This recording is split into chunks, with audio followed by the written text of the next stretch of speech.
সাম্প্রতিক করোনা ভাইরাসের সাবভেরিয়েন্ট সংক্রমণ বৃদ্ধি পাওয়ায় স্বাস্থ্য অধিদপ্তর থেকে একটি সতর্কবার্তা জারি করলে মংলা বন্দর কর্তৃপক্ষ বন্দরের মাঝেও তার সতর্ক অবস্থানে রয়েছে।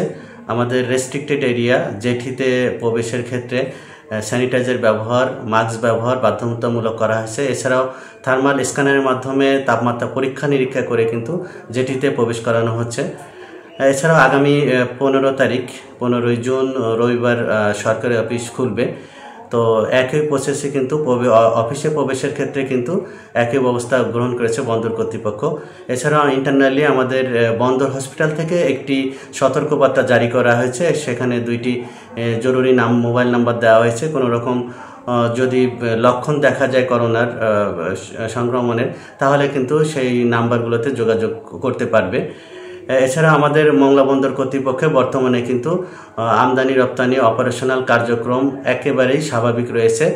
আমাদের জেটিতে অপারেশন লোডিং আনলোডিং হচ্ছে। আমদানিকারকরা আসছেন, তাদের পণ্য আমদানি রপ্তানি করার জন্য লোড করছেন জাহাজ থেকে, আবার মাল খালাসও করছেন। এছাড়া আমাদের বিভিন্ন পয়েন্টে যে ফরেন শিপগুলো আছে, নোঙ্গর করে আছে, সেখান থেকে কিন্তু আমদানিকারকরা তাদের মাল কিন্তু ছাড়িয়ে নিয়ে যাচ্ছেন। তো একেবারেই মংলা বন্দরের কার্যক্রম কিন্তু বর্তমানে স্বাভাবিক অবস্থানে রয়েছে।